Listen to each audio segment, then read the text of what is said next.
Or should there be anxiety in the Tea Parties about extremists? Mark Willams on your left, chairman of Tea Party Express, joins me from Sacramento. A leading presidential contender and former Governor Mike Huckabee is with me here in New York. Gov, nice to see you. Great to see you. I like Mike. I'm going to have like a new pin. I like Mike. If you use that. There you go. Okay. But let me start, Mark Willams, with you. You know, there are some anecdotal stories, like in the big Washington rally, how some militia-dressed guys were walking around armed looking for liberals. There are some in the extreme right, some of these Patriot Party that are claiming to have affiliations with the Tea Party. Do you fear that they will sully an otherwise legitimate grassroots movement and paint you, at least in the mainstream media so-called, as something other than what you are? Well, as long as you keep helping them with hit pieces like the one you just ran. The Tea Party movement is a political movement which hit piece was that, Mark? Based on the Constitution, Geraldo. That piece mixing militias and Timothy McVeigh in with people who love their country and the Constitution. We are a human rights movement. America is the only society in the history of the world founded on the notion that governments exist to protect individual human rights and liberties. That's being taken away from this country. It's impossible for these people to be militias or to be racist. And by the way, Congressman Clee, that's the first time I heard of militia guys marching around Washington, but the congressman who was allegedly spat upon has since recanted that. I don't see that on the front page above the fold anywhere. And we're the ones who were egged. We were the ones who were physically attacked in some cases. And our minority members received the most vile, hateful, racist emails filled with the N-word. Mark? Who physically attacked you?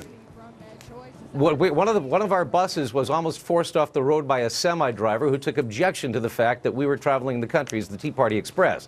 If he had done that successfully, he could have killed a bus with probably 14 people on it at the time. So we're seeing that. When we have counter-protesters, we cheer them for putting the Constitution into action. We're a constitutional movement. Nutwads who march around the woods with guns and years' worth of food in their backpack are not part of us, but you keep sending them our way, and we keep doing our best to disown them. Sending who your way? I'm just curious. I mean, you seem to be attacking me. Geraldo, right? You're Geraldo Rivera. William Randolph Hearst winces at some of the work you do.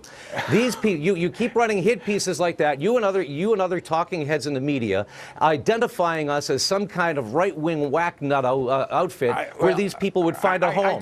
We're anything but that. What is it about America and the Constitution that frightens you, Geraldo? What is it about this country and engaged citizenry? If you keep ranting, you're going to be what is it that frightens you? All right, you're going to be what frightens me. But Governor Huckabee, bringing this back down to earth, is there, you saw the Newsweek cover story. Yeah. You heard President Clinton. First of all, your reaction to President Clinton suggesting that we have to be careful what we say. Sometimes they lead to, violent actions. Well, I think any attempt to try to disparage the Tea Party movement, the people who are really a part of it. Do you think he was disparaging the movement? He got awfully close to it, Geraldo. I think to even draw the parallel is inappropriate because what I've seen, I've been to Tea Party rallies. These are people I know. I like these folks. And part of the reason is they don't hate their government. They love their government. They don't hate America. They love America. They don't want to tear it down. They want to build it up. These are folks who are angry, but they're not angry because Barack Obama is a black man. They're angry because Barack Obama and the Democratic Congress have put legislation forth without listening to the very people they're supposed to be representing. And I don't see violence. I don't see that these people want to punch out a politician. They want to punch out the ballot when it comes November, and that's the only punching that I think they really want to do. Well, that I think is totally appropriate. But when the Southern Poverty Law Center claims that the number of extremist groups has grown from 147 to 500 and something since the presidency of Barack Obama, don't you think that represents an extreme version of the same political discontent that is leading to the taxpayer revolt? No, I don't at all. And I believe there's a real difference between people who are motivated because they feel like that individual liberties are being threatened and people that may be, in fact, racist. Look, there's racism in America. We know that. But that's not the heart and soul of the Tea Party movement. There are minority members of Tea Party.